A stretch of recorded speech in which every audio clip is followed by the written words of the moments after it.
Fala pessoal, sejam bem-vindos mais uma vez ao nosso canal, meu senhor e minha senhora, sejam muito bem-vindos mais uma vez, trazendo para vocês as melhores informações do mundo da política. Pessoal, já vai colocando aqui nos comentários de qual cidade você está nos assistindo, do Brasil e do mundo. Peço para você também já ir deixando o like no vídeo, compartilhando esse vídeo nos seus grupos de WhatsApp, nas suas redes sociais, e se você não é inscrito, convido você a se inscrever gratuitamente, clicando no botão inscrever-se. Sem mais enrolações, bora pro vídeo, pessoal. Justamente a fala do Dirceu sobre a Venezuela. O ex-ministro da Casa Civil, José Dirceu, reconheceu Nicolás Maduro como vitorioso nas eleições de domingo na Venezuela. Em uma nota publicada nas redes sociais, Dirceu classificou o sistema de votação venezuelano como seguro e inviolável. Ele também comparou as alegações de fraude feitas pela oposição venezuelana à conduta dos ex-presidentes do Brasil, Jair Bolsonaro e Donald Trump dos Estados Unidos, quando foram derrotados em eleições anteriores.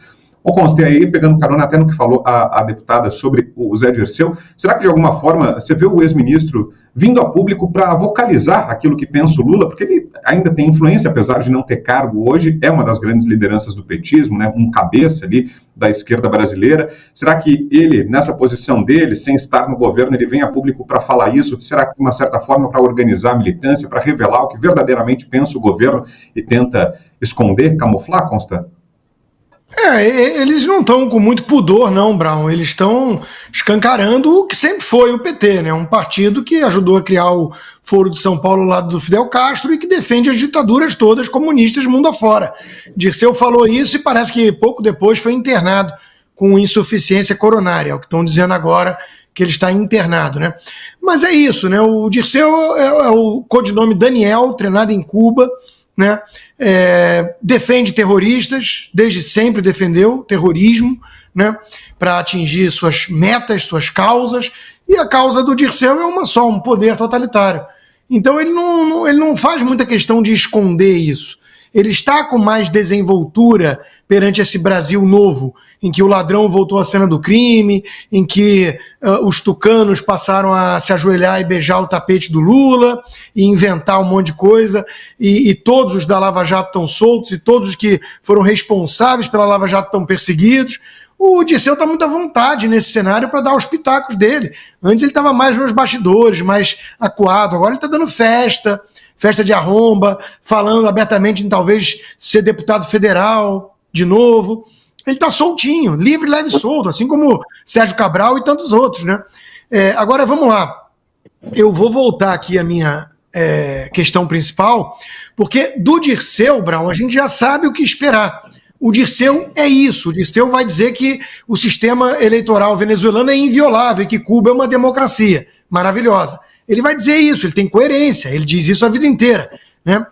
O que mais me incomoda não é o Dirceu, que aparece com a carranca feia do comunismo, falar o que todo comunista fala. O que me incomoda é a surpresa da Tabata Amaral, do Luciano Huck, da Miriam Leitão, da Vera Magalhães, quem mais? Armínio Fraga está surpreso também? João Moedo? Todos esses que fizeram o L estão, pasmem, descobrindo que o Dirceu representa o PT e que eles falam essas coisas. E que eles defendem Maduro. E que, volto a repetir o óbvio, porque só nós fazemos isso. Só nós, Revista Oeste, nós, Gazeta. Então nós temos que falar alto e repetir, né?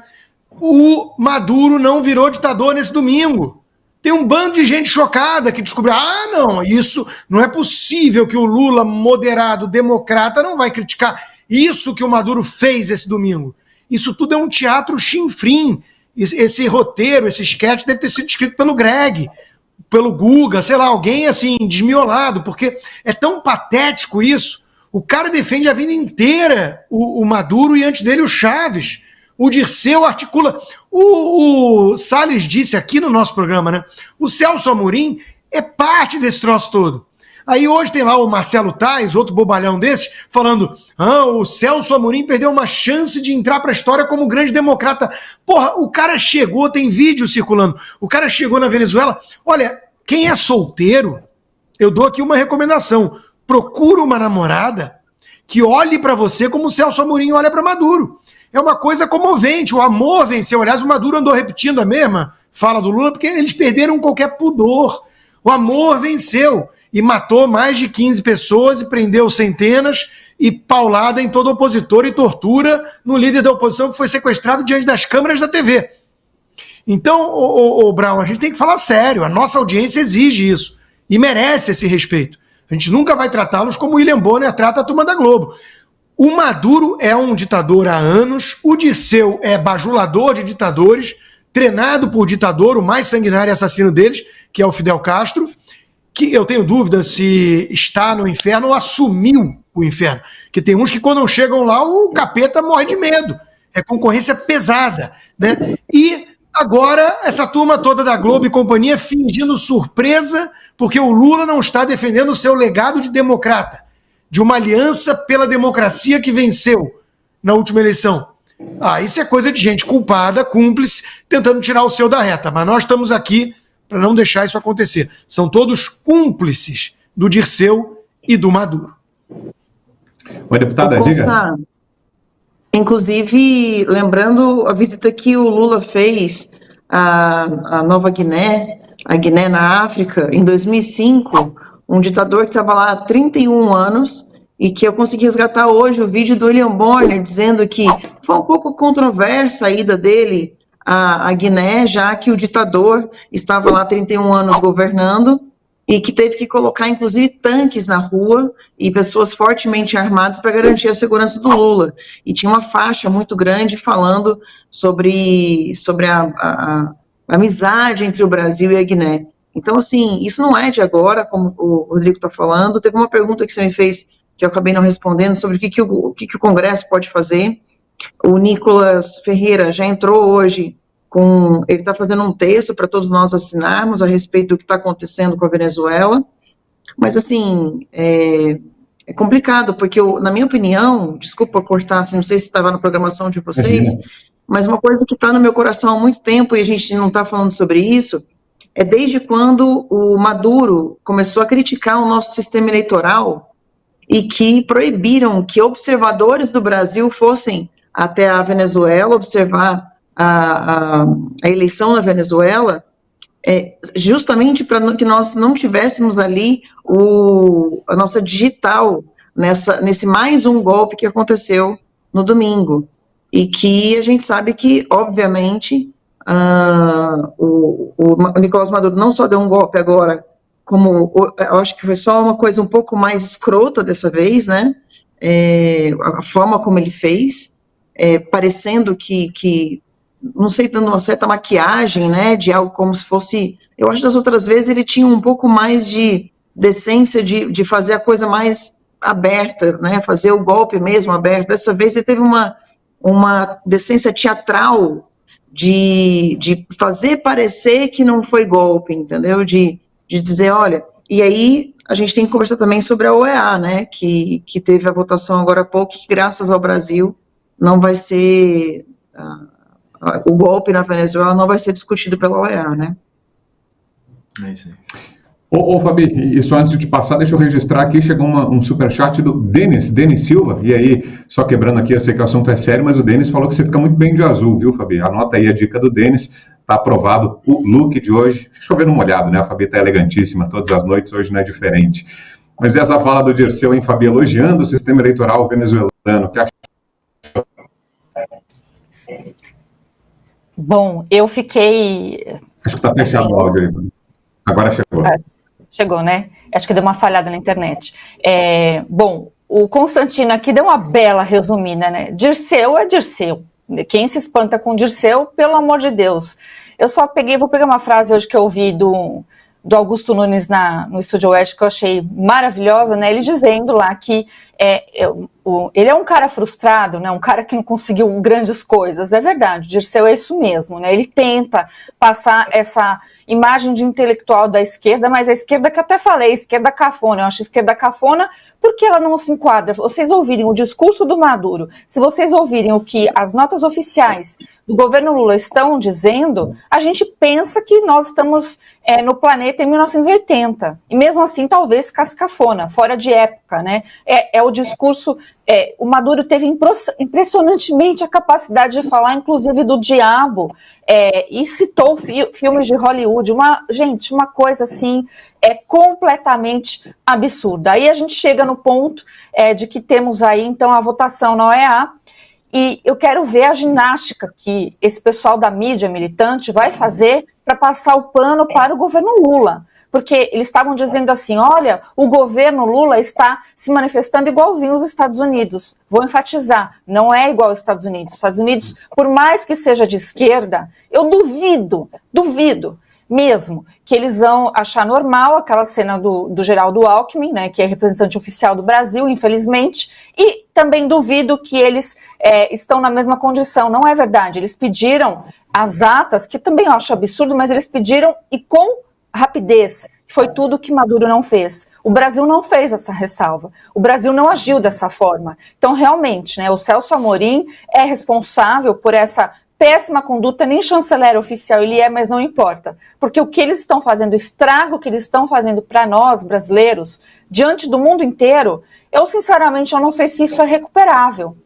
Né? A gente está num ponto onde ou o brasileiro acorda, não tem mais. Não temos outra escapatória. Enquanto isso, nós temos nossos problemas domésticos, né? Déficit, taxando tudo quanto é coisa, governo Lula fingindo demência, instituindo lá o dia do funk, essas coisas bem absurdas. Então, para nós brasileiros temos que acompanhar e nos solidarizar com os nossos irmãos, né, da América Latina, da Venezuela e de outros países que são conduzidos também por essa visão esquerdista, esse modo horripilante e que tem tudo a ver com narcoditadura.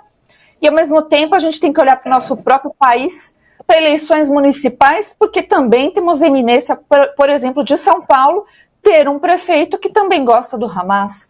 Gente, parece que nós estamos no pior pesadelo de todos. Né, se tiver, por favor, me acorde.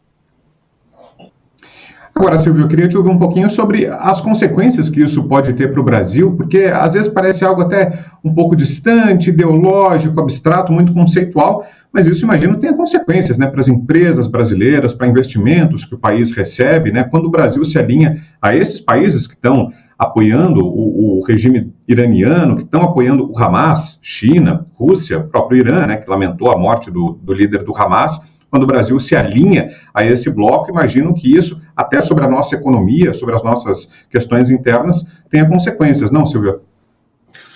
Vamos lá, Brau. Primeiro, um parêntese aqui sobre o José Dirceu. Eu acho que vocês já trouxeram todos os pontos dessa figura, né, da política brasileira, mas parte dessa reabilitação sucessiva do José Dirceu foi essa própria mídia. Quem faz? Eu estou dizendo faz, não é que fez, faz. Porque o José Dirceu é tratado de uma forma romântica por esses jornalistas, e para eles ele é o Ronivon das massas, o Alain Delon dos pobres, é assim que ele é chamado. Do contrário, ele seria só um ex-presidente do PT que caiu do cargo da Casa Civil e puxou cadeia 4 vezes na vida, de Ibiúna ao Mensalão e o Petrolão. Pararia aí a biografia dele, mas a imprensa reabilita ele de uma forma romântica, talvez porque, inclusive, alguns pares dele estejam ainda estejam nas redações. Sobre a tua pergunta, eu acho, Brown, que é evidente que há consequências para a economia, para o empresariado, do ponto de vista comercial. O Brasil se alia comercialmente, se aproxima, né, desse eixo Rússia, China, Irã, Coreia do Norte, Cuba, aqui no continente de outros países latino-americanos dominados pela esquerda, bolivarianos e os cucarachos de sempre. Isso tem consequências, tem. Mas também é importante lembrar que onde é que está aquele povo todo da cartinha da democracia? E ali tinha uma série de empresários. Cadê aqueles empresários que assinaram a cartinha da democracia? Porque o senhor Geraldo Alckmin, que falávamos há pouco, que estava no Irã, ao lado da escória, parte da escória terrorista do planeta, o senhor Geraldo Alckmin tem cargo nessa seara de ministro do desenvolvimento da indústria. Ele é o responsável por conversar com a Fiesp, por exemplo, Pois bem, como é que eles se sentem agora? Eles é quem tem de dizer, eles é quem tem de responder. E vou sempre citar o fortalecimento de, por exemplo, um país como a Venezuela, próximo a Cuba, uma relação umbilical aos irmãos Castro, como o Rodrigo já trouxe. O fortalecimento desse país como uma espécie de porto seguro para os interesses chineses, russos, dos ayatolás, de outros países similares, de outras ditaduras similares, é ruim para o continente. Um continente que tem uma eleição séria para acontecer daqui a pouco. Esperamos que seja séria, evidentemente, nos Estados Unidos. E aí deixaria uma questão para a deputada, do ponto de vista da opinião dela sobre a diplomacia brasileira como um todo e sobre a figura do Celso Amorim. Eu acho que está na hora do Brasil falar sobre a figura do Celso Amorim. É uma espécie de chanceler informal, ele já foi chanceler no passado, em outras gestões do PT, mas agora é ele quem faz as articulações, a precursora, ele que vai a esses países, é ele quem redige, é da lavra dele boa parte desses absurdos que a diplomacia brasileira tem produzido. O Mauro Vieira, que tem sido levado ao Congresso Nacional, sobretudo à Câmara, me parece um pouco mais uma figura decorativa. Será que o Congresso não poderia também, talvez, jogar luz sobre essa figura do Celso Amorim? Boa sua pergunta, Silvia. Eu tinha até escrito aqui para não me esquecer, né? Porque a pergunta do Brown no primeiro bloco para mim foi o que o Congresso poderia fazer. No ano passado, quando eu estava na Comissão de Relações Exteriores, eu aprovei uma convocação que acabou sendo transformada em convite, porque senão eles iam bloquear toda a Comissão de Relações Exteriores para que Celso Amorim viesse. Nós transformamos em convite porque houve uma promessa do governo dele ir, no ano passado ainda, explicar as falas dele sobre Israel, porque no começo da guerra ele já defendeu o Irã, já defendeu o Hamas e falou bastante mal de como Israel acabou respondendo aos ataques do dia 7 de outubro. Já ia fazer quase um ano os ataques, muitas pessoas não voltaram para casa. O Michel Nizenbaum, que é o brasileiro que ficou sequestrado, sem notícias, há mais ou menos um mês nós soubemos que ele estava morto, a família conseguiu recuperar o corpo, pelo menos, para poder enterrá-lo, ou enfim, se despedir dele de maneira apropriada. Mas Celso Amorim, desde aquela época, aliás, não só desde aquela época, desde quando você falou, Silvia, do navio atracado no começo do governo do Lula, e que ficou alguns meses ali, houve também uma festa do Itamaraty, junto com Celso Amorim, dentro do navio. Eu fiz um pedido de informações ao governo federal sobre quem estava nessa festa, né, e o que foi discutido nessa festa, e quem foram as principais pessoas do governo a participar. A gente sabe que Celso Amorim estava, a filha de Celso Amorim é casada com um iraniano, não sei se vocês sabem disso, então existe uma relação umbilical de Celso Amorim com o Irã, né, que é o país principal aí, terrorista, e que mais investe em terrorismo no mundo, e que haja visto esse encontro que teve para a promoção do novo presidente, né, depois da morte do anterior, esse encontro de terroristas, a promoção disso tudo. Não sei como é que não era o Celso Amorim que estava lá, mas com certeza foi a mando dele que Alckmin foi.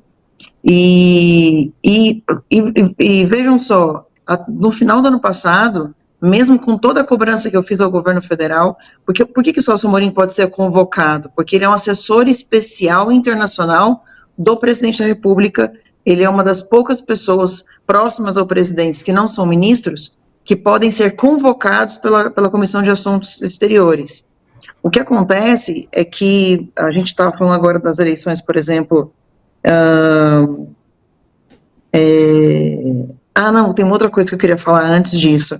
No mesmo dia que o Zé Dirceu foi inocentado, recentemente, na turma 1, de todos os seus crimes, por 3-2, porque André Mendonça e Cássio Nunes votaram contra a sua inocência, e ele foi inocentado de todos os crimes dele, eu estava virando ré na turma 2 por 5-0. Então, você vê como é que funcionam as coisas aqui, como são românticas as coisas no Supremo Tribunal Federal também, e como que uma figura como o Zé Dirceu passa a ser tratada como um galã por causa disso, porque ele foi inocentado de todos os seus crimes. né? Ele fala e nada acontece. Então, agora, em relação às eleições, não só dos Estados Unidos, que é muito importante, mas uma das principais eleições pelas quais a gente já passou no Brasil nas últimas décadas é a eleição desse ano. Porque esse é o ano de a gente conseguir formar uma base para que a gente tenha conversa com os nossos brasileiros em 2026. Porque poucos serão os jornais que vão permanecer até 2026. Eu acho que a imprensa vai começar a sofrer uma séria restrição, como já vem sofrendo, lógico, mas eu acho que canais como o da Bradock, por exemplo, Show, pode ser que não resistam até 2026 com como estão galopando, né, diante desse enfraquecimento da democracia no Brasil, e vai acontecer que em 2026, muito provavelmente, a única forma de a gente ter algum tipo de ligação com os cidadãos serão os vereadores e prefeitos. Então, eu sempre fui uma crítica, por exemplo, de separar o Congresso para que a gente possa fazer eleição municipal, isso desde nas ruas. Pela primeira vez na vida, mesmo em 2020, quando eu era deputada ainda, não parei, eu fiquei forçando, fiz, inclusive, vários pedidos para que a gente não parasse nas eleições, para que as coisas acontecessem normalmente no Congresso, mas dessa vez, sinceramente, eu estou trabalhando todos os dias, de segunda a segunda, pelas eleições municipais, porque a gente vai precisar de eleições municipais para ter esses nossos elos em 2026 com o público. Muito bem, deixa eu trazer um outro aspecto sobre o posicionamento do Brasil nessa questão da Venezuela. Outro destaque, olha só, o líder do governo no Congresso, o senador Randolph Rodrigues, divergiu do posicionamento oficial do próprio partido e criticou as eleições na Venezuela. O Randolph se filiou ao PT no último dia 18, depois de passar mais de um ano sem legenda. Para o parlamentar, o pleito não teve idoneidade. Vou começar contigo aqui, Fabi. Como é que interpretou esse posicionamento, essa declaração do Randolph? Olha, vou ter que elogiar o Randolph. A gente tem que dizer de quem discorda e que está a favor da verdade. Olha que o Randolph Rodrigues é alguém, né, que passou o governo inteirinho, o Bolsonaro, judicializando. Mas é preciso falar coisas básicas, e quem tem o poder de divergir dentro da própria bolha deles tem que ser realmente reconhecido por nós, nem que seja uma única vez. Então, parabéns aí, Randolph. Olha, eu nunca me imaginei nessa situação. Tá tão triste, tão caótico o Brasil, que na mínima, né, no mínimo rechaço aí ao que deve ser rechaçado, a gente fica até pasmo, porque realmente está faltando coerência, está faltando o mínimo de ética. Assim, quanto mais a gente olha, mais profundo a gente mergulha nessa degradação moral que o Brasil foi colocado desde que Lula foi eleito, né? Não tem como mensurar. E a gente precisa colocar também só uma parte aqui da minha outra fala que eu quero dizer, que é o seguinte, os responsáveis por esse caos, também aqui a gente está falando da mídia, mas também são aqueles sapatênis, né? Preciso dizer, porque por conta deles foi aquela diferença tão pequena das eleições que implicavam com o presidente Bolsonaro por ele falar palavrão. Eu gostaria de saber deles se eles estão mais felizes com um governante que concorda com Maduro, que acha lindo Hamas, que é persona não grata em Israel, né, que continua tendo as suas condutas tirânicas, que acabou de dizer, ele abre a boca só para falar bobagens, né? Todo dia o Lula renova as suas bobagens e ofensas ao próprio povo brasileiro, inclusive criminalizando o mercado, né, esse mercado que eles operam. Gostaria de saber realmente, né, das pessoas comuns aí, sapatênis, né, que falavam que o Bolsonaro era tudo de ruim. Fica a pergunta. E você, como analisa essa fala do Randolph, indo na contramão do PT e fazendo críticas ao processo eleitoral da Venezuela? Jogo de cena, hipocrisia, dividir para conquistar. Eu não vou acompanhar a Fabi nessa de elogiar esse sujeito, não, até porque eu mandei aí uma foto, não sei se dá tempo já de mostrar, ele com um Maduro, todo saltitante, senador saltitante, né? E nessa época o Maduro não era motorista de ônibus. Maduro já era um ditador socialista, cruel, opressor, que perseguia a oposição, que mandava os milicianos cubanos espancar ou eventualmente matar os jovens protestantes da Venezuela. Né? Lembrando aí que quem pôde fugir da Venezuela, fugiu. A Venezuela tem mais ou menos 1/4 da sua população exilada. Roraima, recebeu um monte de venezuelano, por isso que votou 70 e tantos % do Bolsonaro. Não quis saber de papo de comunismo. Né? Aqui onde eu moro, a cidadezinha virou Westonzuela por conta disso, né? Da quantidade de venezuelanos que vieram para cá. Então, de novo, a Marina Silva também fez uma crítica pontual. Eu repito, eu vou incluir esses nomes na lista. Tabata Amaral, Luciano Huck. Eu faço uma previsão aqui. Daqui a 2 anos, quando o Lula, que já está dizendo, né, se ficar claro que a extrema-direita pode voltar, eu não vou deixar. Ele foi lá para o Gabão aprender como ficar 27 anos no poder, a deputada Carla lembrou disso. Eu vou fazer uma previsão aqui, eu não me considero profeta, nem tenho bola de cristal, mas é tão óbvio, né?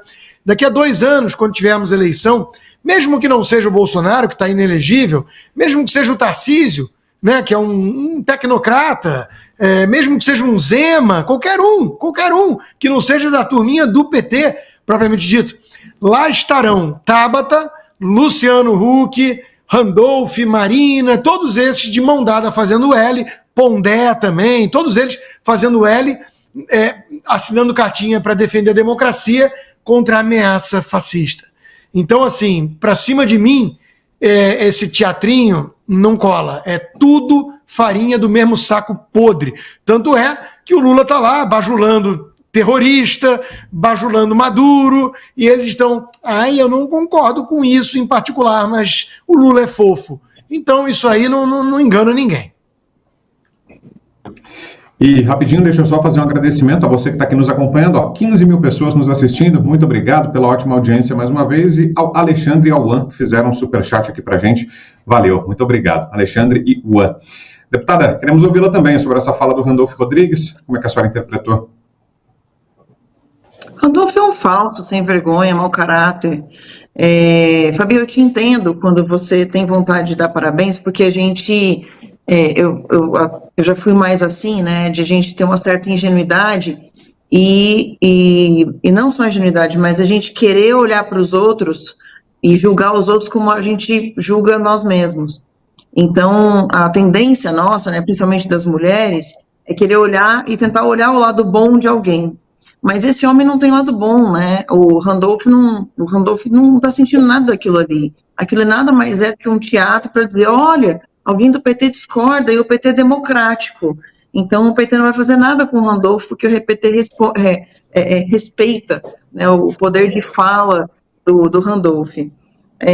Eu continuo dizendo o seguinte, Lula foi tudo muito orquestrado. A partir do momento que Maduro disse a respeito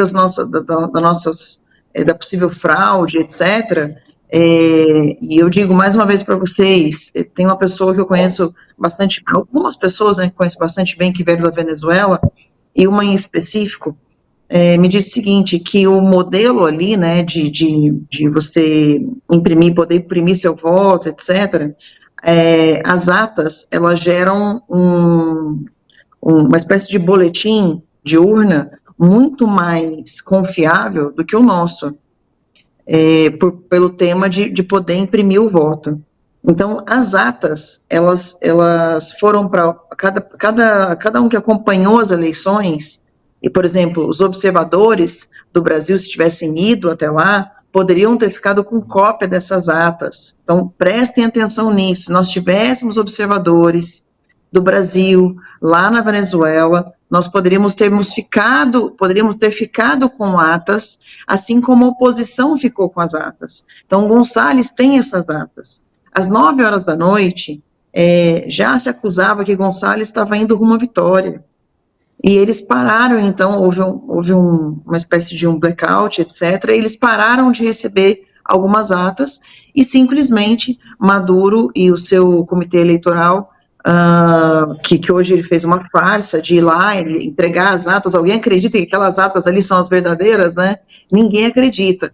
Ele fala ali sobre pegar as atas da oposição, mas já sequestraram pessoas da oposição, né? Já houve até um jornalista espanhol que foi sequestrado também nesses últimos dias agora, acabou de acontecer, né? As pessoas estão nas ruas, estão sendo sequestradas, estão sendo presas, tem governador sendo preso da Venezuela. Eles estão atrás das atas que a oposição tinha uma pessoa em cada um dos lugares de votação e a oposição está de posse dessas atas. Então, existe como provar que foi uma fraude, só que a inteligência venezuelana já está trabalhando para poder ou matar, ou sequestrar, ou não sei fazer o que, com essas pessoas da oposição. E quando o Brasil, eu não lembro, não sei qual foi a figura que proibiu que os observadores fossem até a Venezuela, foi justamente para que hoje se abstivesse no voto da OEA. Então, e nós não vamos, no caso da OEA, a gente não conseguiu fazer a aprovação da OEA porque faltou um voto a favor, e esse voto era o voto do Brasil.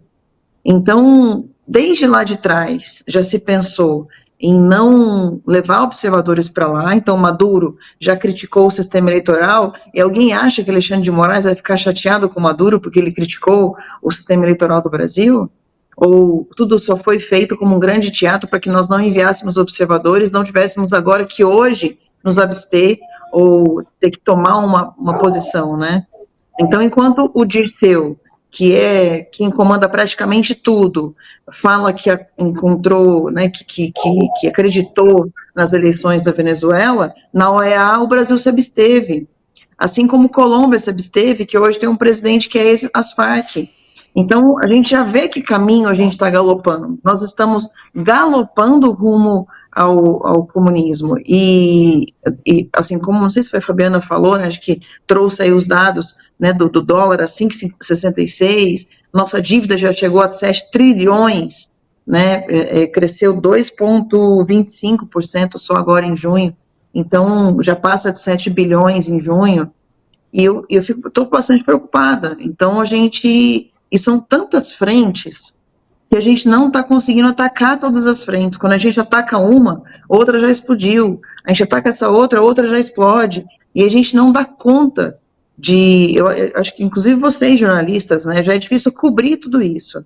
Imagina só a gente tentar fazer algo sobre tudo isso aqui do lado de cá, e principalmente quando a gente não é a maioria na Câmara, quando nós não temos um presidente que tenha uma outra imprensa que faz questão de nos chamar de extrema direita, quando não há extrema esquerda no Brasil, né, como se isso tudo não fosse a extrema esquerda e comunistas e ditadores, gente que tem apreço pela narcoditadura. Então, é meio que uma batalha que a gente se cansa, mas tem que continuar.